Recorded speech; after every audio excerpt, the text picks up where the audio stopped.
If you could give us a 30-minute little routine to go away with, as you know, brass players that want to get better, what would be in your 30-minute routine for us? Okay, well, I'm not overly a big person on routines. Okay. You can play routines, but don't be a routine player. Good, like it. Remember, Herseth, and that's a Bill Adams quote, I believe. Okay. And I remember Herseth saying, never practice, always perform. That said, if I could give you maybe 4 things to think about, that if in your practice time, you spend some time on the subject of air, that can be long tones, that can be things like Vince Chikowitz's study, da dee da dee da dee da. Just a beautiful melodic thing, and then he keeps expanding that. Dee da da da dee da dee da da. Okay. But you can play that in a routine way, or you can play that in a musical way. Always perform it. So the first thing is thinking about air. That could also be something like long tones, Chikowitz. It could be violin, or what other people refer to them as bugle slurs. And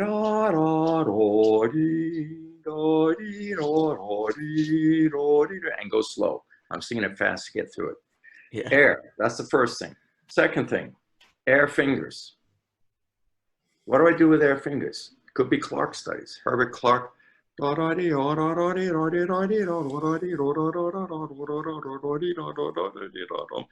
the keys. Get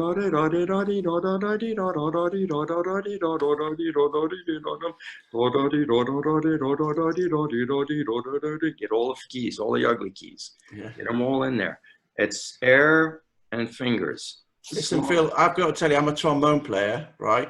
And I can be sitting on the sofa watching a thriller, playing chromatic scales with my fingers. Why am I doing that? I'm a trombone player, but I do it all the time. It's a terrible habit. Well, a good habit, you know. I'm a failed trumpet player. What can I say?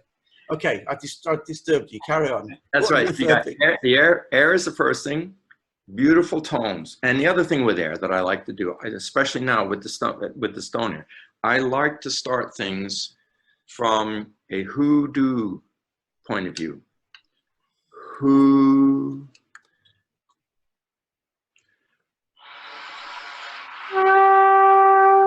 I'm on a C trumpet.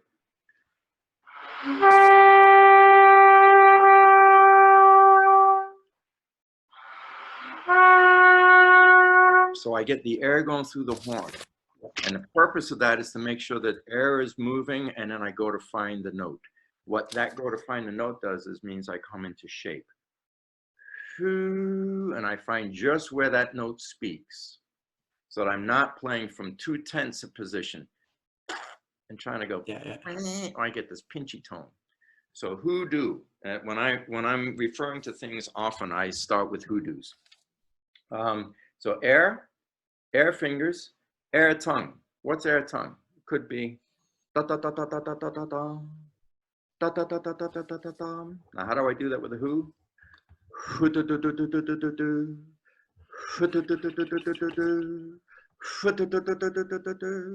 And it could even go back to the Clarks. It could be da da da da da da da da da da da da da da da da da. You can go right to Arbenz, where it's air tongue. The air makes the note speak. We don't spit, or we don't tongue the note out. We air it out. And the tongue is there to just clean it up. So air fingers, air tongue, air fingers, tongue. Right? That's the fourth one. Air, second one is air fingers, third one is air tongue, fourth one is air fingers, tongue.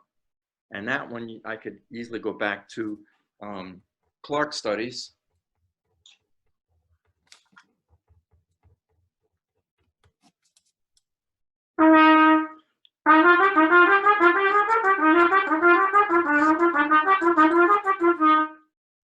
I'm slurring the first 2 notes of that. Then I slur notes 2 and 3.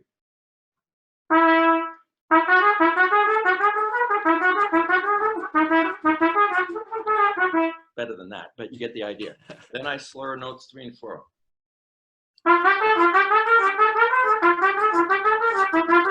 Then I do 4 and 1. So I get used to moving that where that slur on the tongue bit is. Then I throw them in 3s and I move those around. And I'm getting used to all kinds of different patterns so that I don't get used to playing my scales where I'm always tongue slurring the first 2, but I begin to independently create the ability to move slur and tongue around. So in a routine, and I've just used Arbenz, I've used Bailin, I've used Vince Chikowitz, I've used the Clark studies. You can use lots of different things. Now, let me quickly add to that basic pattern of 4 things: air, air fingers, air tongue, air fingers, tongue. By the way, you can do those Clark studies and you do them in minor. You don't have to write them out. You just write the minor key in front of the major key. So if you're doing F, you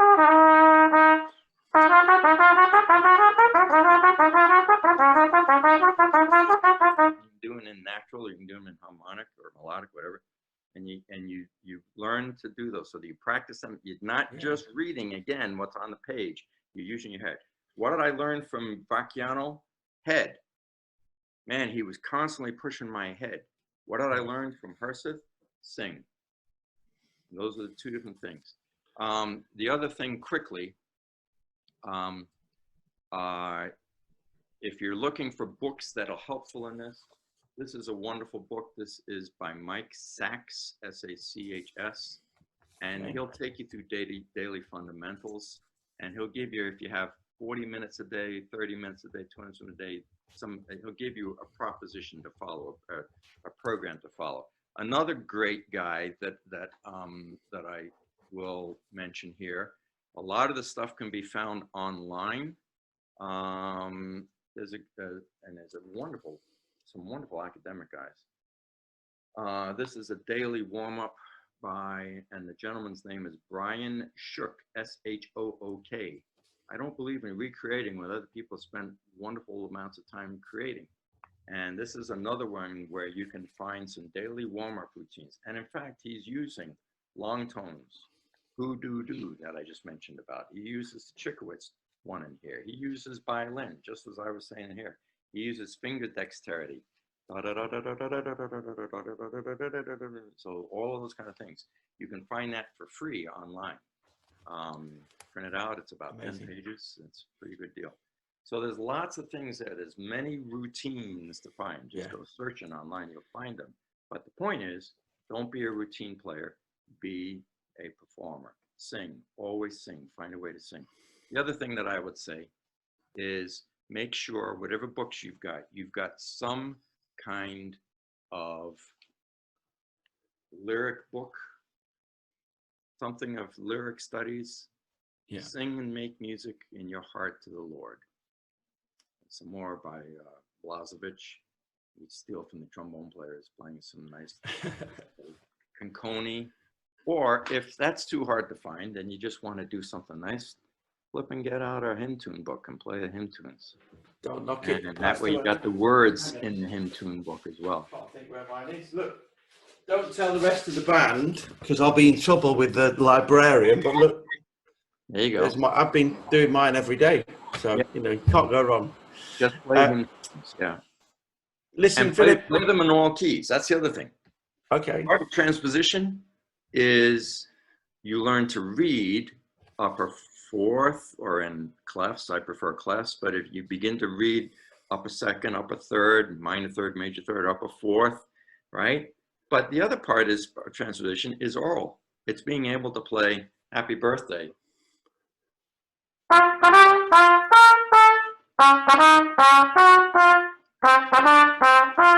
Just being able to play it. Learn to play in different pitches and different keys. You can be looking at one thing and playing it in the other, and you're beginning to work transposition, which is worth oral as well as mental. Yeah.